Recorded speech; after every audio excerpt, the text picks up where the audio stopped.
చూస్ country delight, live better. ఇప్పుడే country delight యాప్ని download చేసుకోండి. నమస్తే, welcome to Suman TV. Himachal ప్రదేశ్ను వరదలు బీభత్సాన్ని సృష్టించాయి. లోతట్టు ప్రాంతాలు పూర్తిగా జలమయమై ఇప్పటి వరకు మనకు ఉన్నటువంటి అధికారిక సమాచారం 90 మందికి పైగా చనిపోయారు. చాలా మంది ఇంకా ఆ వరదల్లో కొట్టుకుపోయిన వాళ్ళ మృతదేహాలు దొరకలేదు. అంత భయానకమైనటువంటి బీభత్స ఘటనలు అక్కడ జరిగినాయి. భారీ వర్షాలకు ముఖ్యంగా మండి జిల్లాలో విపరీతంగా వరదలు వచ్చినాయి. ఆ జిల్లా పూర్తిగా తన స్వరూపాన్ని కోల్పోయిన పరిస్థితుంది. ఎందుకంటే హిమాచల్ ప్రదేశ్ కొండ ప్రాంతం, పెద్ద పెద్ద కొండలు, బండరాలన్నీ కూడా కింద నివాస ప్రాంతాల మీద పడి ఆ వరద కొట్టుకొచ్చి అందులో కొట్టుకుపోయిన పరిస్థితుంది. చాలా విషాద ఛాయలు మండి జిల్లాలో చాలా ప్రాంతాల్లో కనిపిస్తున్నటువంటి పరిస్థితి. అయితే ఈరోజు పేపర్లో ఒక ఇంట్రెస్టింగ్ వార్త నేను చూశాను. ఎందుకంటే వరదల్లో ఇంత అల్లకల్లోలం జరుగుతుంటే హిమాచల్ ప్రదేశ్లో ఒక కుక్క దాదాపు 67 మందిని కాపాడింది. అది ఎలాగో ఇక్కడ మీకు న్యూస్ క్లిప్ కూడా పేపర్లో ఉన్నది, మీకు చదివి వినిపిస్తాను ఒకసారి. భారీ వర్షాలతో అతలాకుతలమైన హిమాచల్ ప్రదేశ్లో ఓ పెంపుడు కుక్క అది అరుస్తూ ఉంది. 67 మందిని కాపాడింది. జూన్ 30న అర్ధరాత్రి సియతి అనే గ్రామంలో నరేంద్ర అనే వ్యక్తి ఇంట్లో కుక్క పెద్దగా అరవటం ప్రారంభించింది. నిద్రలేచిన నరేంద్ర నిద్రలేచి వెళ్ళి చూస్తే గోడకు పెద్ద పగుళ్ళు ఏర్పడ్డాయి. ఆ గోడ అప్పటి వరకు, అంతకు ముందు రోజు వరకు చాలా బలంగా పటిష్టంగా ఉన్న గోడ ఒక్కసారిగా కుక్క అరుపుతో లేచి చూస్తే ఏమైందిరా బాబు అని చూస్తే గోడకి పెద్ద పెద్ద పగుళ్ళు కనిపించినాయి. ఇంట్లోకి నీరు వస్తుంది. వెంటనే కుక్కతో పాటు కిందకి పరిగెత్తి అందరినీ నిద్ర లేపానని నరేంద్ర తెలిపాడు. ఈ కుక్క ఇచ్చినటువంటి అలర్ట్తో, ఆ సిగ్నల్తో వెంటనే కిందకి వెళ్ళిపోయి అక్కడ ఎవరైతే నిద్రిస్తున్నారో ఇంకా వాళ్ళందరినీ కూడా లేపాడనమాట. ఆ తర్వాత గ్రామంలోని ఇతరులను కూడా నిద్రలేపి సురక్షిత ప్రాంతాలకు వెళ్ళిపోవాలని చెప్పానన్నారు. అలా వారు వెళ్ళారో లేదో కొద్దిసేపటికి గ్రామంపై కొండ చర్యలు విరిగిపడి పూర్తిగా ఒక బీభత్సం చేసిన పరిస్థితుంది.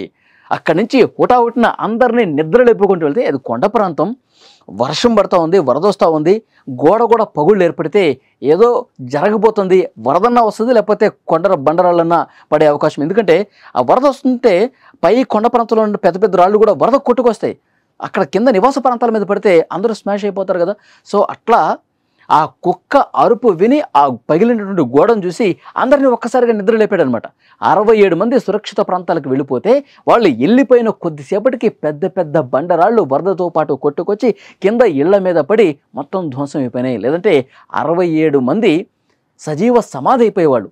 ఆ బండరాళ్ళు కింద పడి పూర్తిగా ఇళ్ల మీద పడి ధ్వంసం అయిపోయి 67 మంది చనిపోయే పరిస్థితి ఉంటుంది. ఒక కుక్క అరుపు చూడండి, 27 మందిని కాపాడిన పరిస్థితి. హిమాచల్ ప్రదేశ్లో ఇలాంటి భయానక పరిస్థితులు కనిపిస్తూనే ఉంటాయి.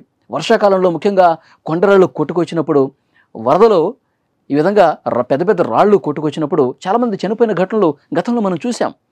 ఇక్కడ ఆ కుక్క అరవటం వల్ల ఇక్కడ మనం ఒక విషయం క్లియర్గా మాట్లాడుకోవాలండి. ఎందుకంటే ఈ ప్రకృతి బీభత్సాలు కావచ్చు, సునామీలు కావచ్చు, భూకంపాలు కావచ్చు, అతిపెద్ద వర్షపాతం నమోదయ్యేటప్పుడు మనుషుల కంటే మూగ జీవాలకు ముందుగా తెలుస్తుంది.